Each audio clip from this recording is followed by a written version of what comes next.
I just did something so stupid. Threw a book in a general direction and it knocked over my Alani.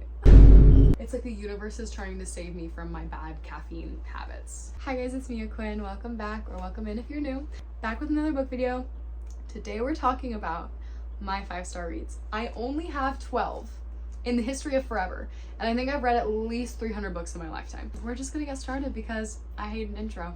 I'm gonna be going in no particular order, just know that, but I am very picky with books. I would rather give a book like 4.75 stars. For me, a 5-star read is like, there can be like 1 or 2 things wrong with it that I don't like. It doesn't have to be perfect.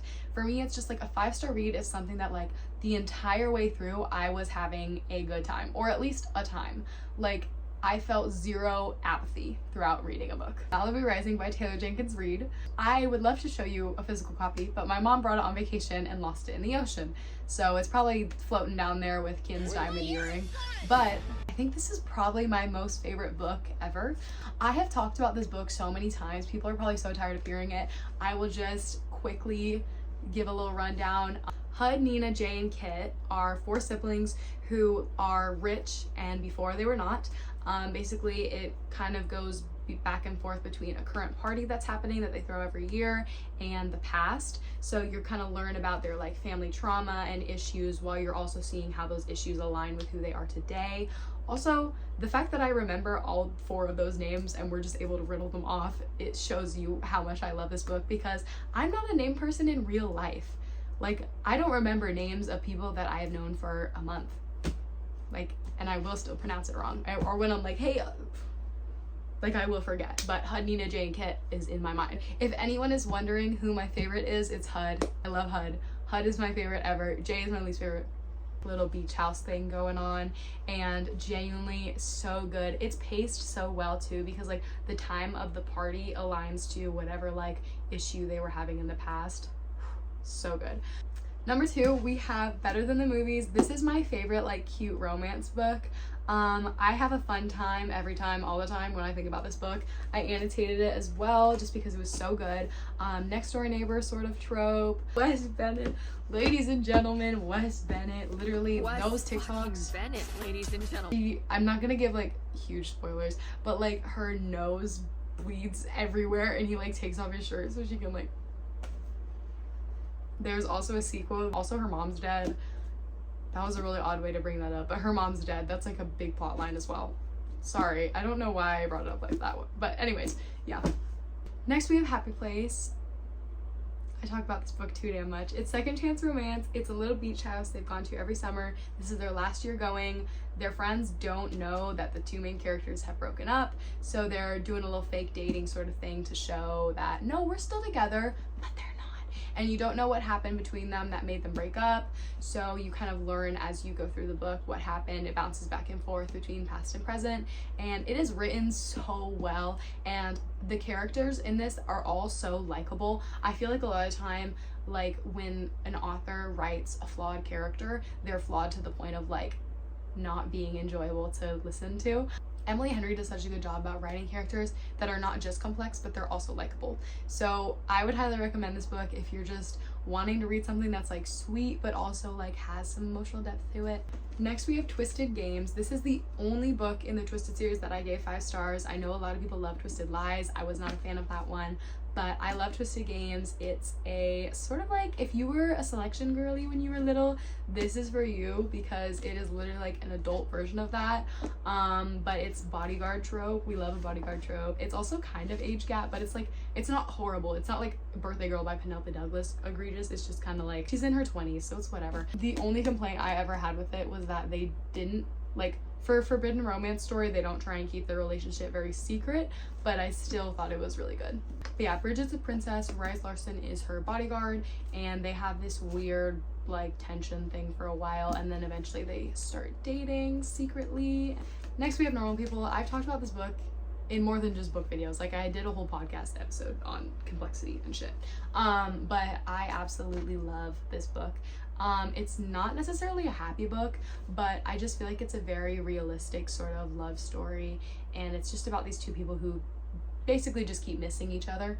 And they understand each other really well. Like, they see the world in the same sort of way.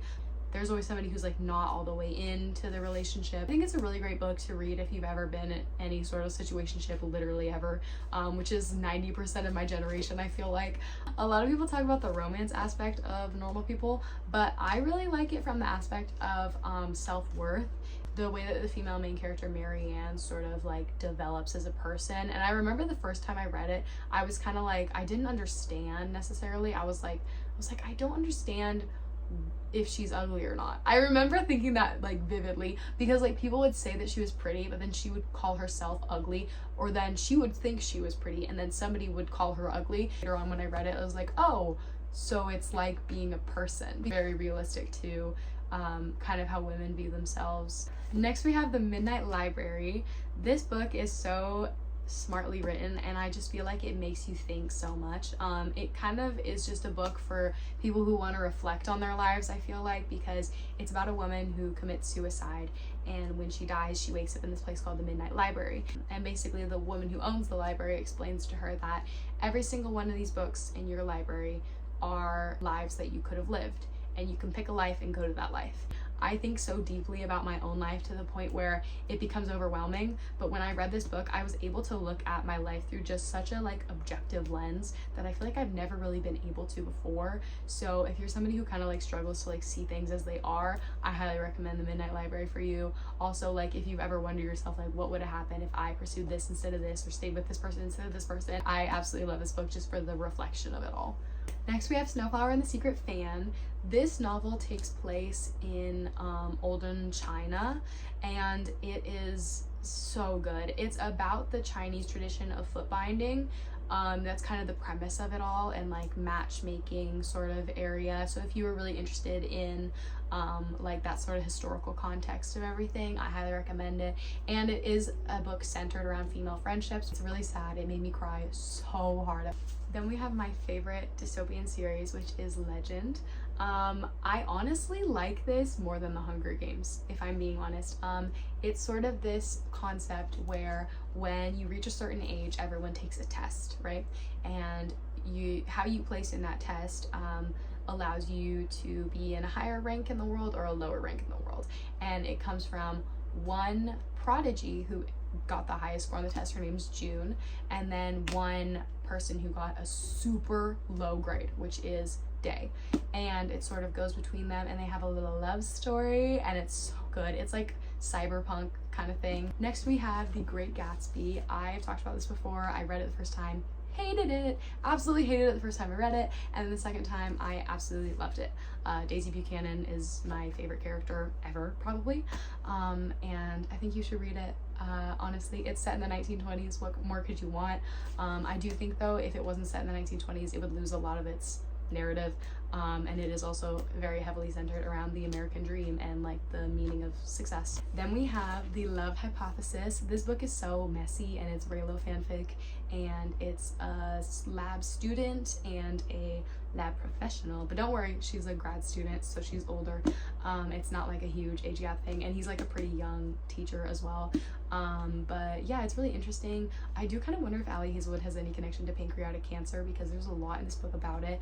The main character, Olive, her mom has died of pancreatic cancer, and it's her main thing that she focuses on in her job, and it's sort of like this, oh, I wonder why, sort of thing. And it's really, really good, honestly. It's like a messy little fake dating thing, but it's actually like pretty well written, and the plot twist, crazy. Next we have The Notebook by Nicholas Sparks. I read this one really recently, actually. This is my most recent 5-star rated book. I read it on a whim because I saw it in one of like the little libraries around my town, and I was like, you know what? Let's try it, because I love the movie. If you haven't read it yet and you're kind of like held back because it's like an old romance book, there's smut in this. I don't know if you knew that or not, but there is. I did not know that going in, and then I read it and I was like, wait a minute, is there a smut scene in this like 1950s novel? But really, really good though.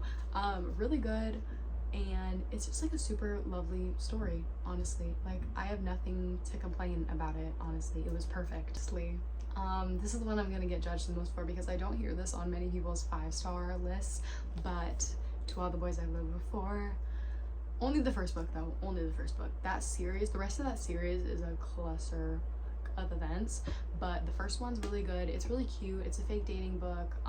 Honestly, like, Jenny Han paved the way for some fake dating. Also, Laura Jean as a character is one of my favorite protagonists ever. Peter Kaminsky in the first book owns my whole heart and soul. Not in any of the other books, God no, but this first book here, before his character was absolutely demolished by Jenny Han, love him. This book made me giggle and kick my feet, and I love it so much. That's kind of all I have to talk about, I'm not gonna lie. I hope you enjoyed this. If I see you again, cool.